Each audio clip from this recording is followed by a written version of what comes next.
Vous êtes sur Midi 1 et vous suivez l'invité de la rédaction. Aujourd'hui, on ouvre une petite fenêtre poétique et décalée avec un spectacle qui parle à tous les âges, même aux tout petits, dès 3 ans, et surtout à notre âme d'enfant. Le collectif 4e Soufflet, représenté ici par Muriel Henry, nous embarque dans un univers clownesque, burlesque, avec Patouche la mouche.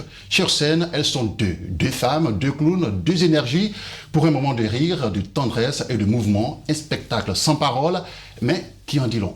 Bienvenue, Muriel. Merci beaucoup. Muriel, pouvez-vous nous présenter en quelques mots le collectif 4e Soufflet? Alors le collectif 4e Souffle, c'est un collectif pluridisciplinaire que j'ai le plaisir de diriger et qui regroupe des artistes qui travaillent le mouvement, des danseurs, danseurs hip-hop pour la plupart, et des danseurs contemporains, ainsi que des artistes qui pratiquent l'art clownesque comme moi. Et on est aussi souvent accompagné au plateau par des musiciens qui jouent en live avec nous. Alors, d'où est venue l'idée de ce spectacle au titre si intriguant? Patouche la mouche. Alors, Patouche la mouche, c'est une expression qui veut dire ne touche pas à ce qui m'appartient, ne touche pas à mes affaires. Et ce spectacle traite de la question du partage. On y voit donc deux personnages féminins au caractère bien différent. Voilà, moi j'ai un clown assez tonique, assez rentre-dedans. C'est ça. Et je suis accompagnée par Selena Delarajon, qui est danseuse hip-hop et qui fait de la danse indienne également. Et elle qui incarne un personnage beaucoup plus doux, beaucoup plus solaire. Et ces deux personnages enfantins vont devoir jouer ensemble et apprendre à se prêter leurs affaires. Et l'envie de monter ce spectacle, elle est venue du fait que j'ai observé beaucoup les enfants, les miens et puis aussi ceux des autres, et que j'ai vu à quel point à cet âge-là, il peut être difficile par moments à prêter ses jouets, prêter ses affaires. Et j'avais envie de traiter ça par le biais du clown pour faire voir avec humour un petit peu comment le désir, l'instinct de possession peut nous amener parfois dans des situations assez comiques. Et je pense que c'est quelque chose qui arrive et aux enfants et aux adultes. La difficulté à partager ses affaires, c'est intergénérationnel. Alors Muriel, vous mêlez clown, humour et mouvement. Oui. Et comment décrivez-vous ce langage scénique si particulier? C'est une écriture qui est vraiment à la frontière des genres et dans laquelle ce sont les corps qui s'expriment, un peu à la façon du cinéma muet, ou des films dans lesquels on comprenait tout ce qui se passait sans qu'il y ait un mot de prononcé. Et c'est le désir aussi de pouvoir amener des histoires, raconter des histoires aux personnes, quelle que soit leur culture, quel que soit leur langage.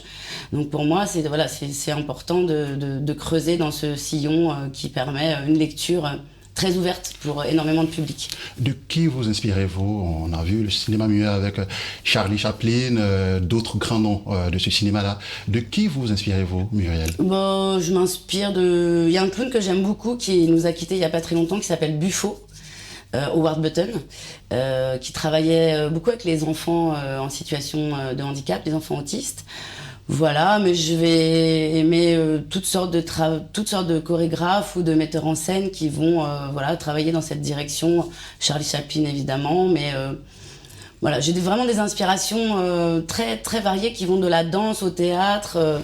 Ce qui m'intéresse surtout, on va dire, c'est le mélange des styles aussi. Voilà, qui est que sur scène les artistes puissent développer des langages différents. Un danseur qui va rencontrer un clown, qui va rencontrer un musicien, et comment ensemble ils vont réussir à se comprendre. C'est un peu la thématique qui traverse toutes mes créations dans le collectif 4e Souffle, c'est comment est-ce qu'on fait pour se comprendre quand on est différent. Mais quelle place laisse-t-on au corps et au non-verbal dans ce spectacle?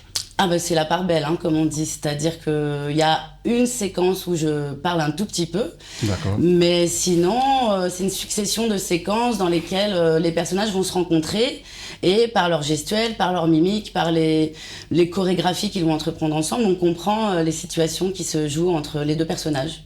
Mais Patouche la mouche s'adresse aux tout petits dès l'âge de 3 ans, c'est assez jeune quand même. Alors comment on parvient à capter, à garder l'attention des tout petits aussi débordant d'énergie? Alors, c'est un public très exigeant en plus parce qu'ils peuvent très vite se lasser, très vite s'ennuyer, faire autre chose, parler avec le voisin. Voilà, c'est pas un public captif, c'est un public très libre. Moi, je dis, on fait du spectacle vivant devant des spectateurs qui sont vivants eux aussi. Mais qu'est-ce qu'il a métier en haleine? Il y a beaucoup une histoire de rythme, c'est-à-dire savoir enchaîner des séquences rythmées avec des séquences plus poétiques. L'humour. Ça parle beaucoup aux petits. Le fait que mon personnage, qui est assez maladroit, se retrouve confronté dans son désir de jouer un peu à sa brutalité, son excès. Voilà, les enfants se reconnaissent. Et ils peuvent se reconnaître dans mon personnage, qui est un petit peu trop dynamique, comme dans le personnage de ma camarade qui lui est plus doux, parce que il y a des enfants qui sont, on va dire, plus calmes à l'école ou dans la cour et qui vont être très patients avec leurs camarades, et puis il y a des enfants qui ont envie de jouer et qui voient un camarade avec un ballon et qui vont venir attraper le ballon sans saisir. Et ça veut pas dire qu'ils sont méchants ou mauvais, ça veut dire que leur dynamique, leur façon de vouloir être avec l'autre est différente. Donc dans ce spectacle, je pense que chaque enfant peut se reconnaître.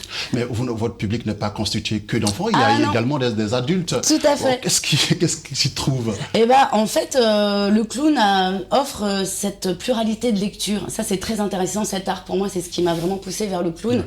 C'est qu'il y a des degrés de lecture, comme on dit. C'est-à-dire que l'adulte va voir des choses, des références, et l'enfant va en voir d'autres. Et d'ailleurs, dans ces publics familiaux où il y a parents et enfants, grands-parents, accompagnateurs qui viennent, ils ne rient pas forcément des mêmes choses. Dans ce spectacle, les adultes qui sont là vont peut-être rire de la façon du fait de reconnaître les enfants et le comportement des enfants. Et les enfants vont rire en se reconnaissant. En fait, le rire, on rit toujours de soi quand on rit à un spectacle, qu'on ait 3 ans ou qu'on ait 97 ans. On rit de soi, de ce qu'on voit. Et je pense que les adultes se reconnaissent. Je vous dis que la problématique de l'instinct de propriété, oui. Elle n'est pas seulement liée aux enfants, elle n'est pas propre aux enfants de 3 ans, elle est propre à toutes les personnes qui vivent sur cette terre. On est toujours attaché à ces affaires, on a toujours du mal à partager. Alors c'est une poésie de silence, entrelacée à des gestes souvent démesurés. Comment on arrive à garder des adultes et des enfants sur un même spectacle pendant un moment? Parce qu'il y a la poésie qui émane du spectacle, qui les réunit. Je pense que la lecture des spectacles, elle n'est pas si différente pour les grands et les petits. Pour moi, un bon spectacle jeune public, c'est aussi un spectacle tout public. Parce qu'on est traversé par les mêmes questionnements et on est émerveillé par les mêmes choses.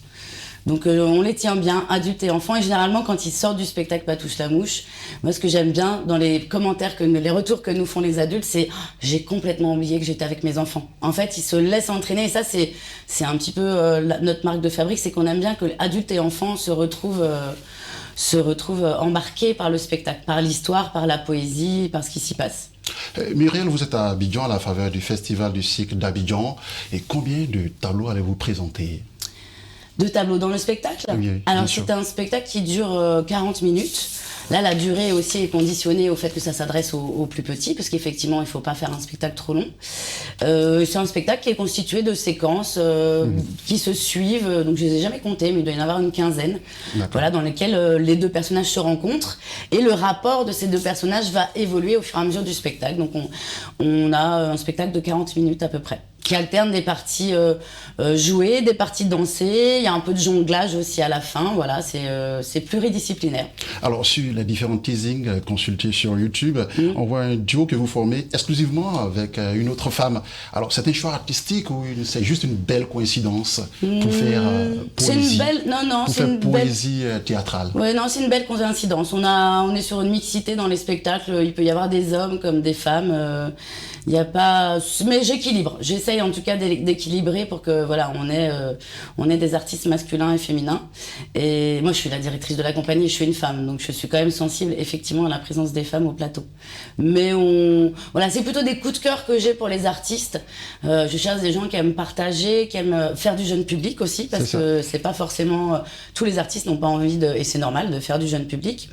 Donc voilà, c'est des artistes qui ont envie aussi d'aller dans des disciplines qu'ils ne connaissent pas forcément. Parce que là, ma partenaire danseuse, par exemple, elle se retrouve en face d'elle avec un clown qui, lorsqu'elle danse avec son ballon et l'invite à venir danser, elle se retrouve avec quelqu'un qui se met à gesticuler, qui lui attrape sa balle. Bien sûr. Donc chacun fait un pas vers l'autre. Il faut des artistes ouverts d'esprit et qui ont envie de partage et de mélange. Oui.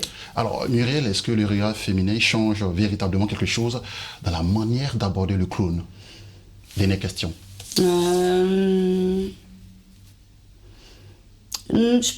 Pour moi, non. Alors, on dit traditionnellement que les clowns sont plutôt des hommes, et c'est vrai qu'au cirque, il y avait beaucoup d'hommes auparavant. C'est ça. Mais c'est quelque chose dont je ne m'occupe pas. voilà. D'accord. Je m'en occupe pas parce que je me sens plus... Je dépasse ces questions-là. Voilà, je pense que les questions qui animent les artistes, elles sont les mêmes en France, au Burkina, en Côte d'Ivoire. Comment faire pour être ensemble, comment faire pour vivre ensemble, qu'on soit un homme ou une femme. Bien sûr, il faut défendre les droits des femmes. Et bien sûr, cette question-là, elle est dans de nombreux pays encore à défendre, ce point-là.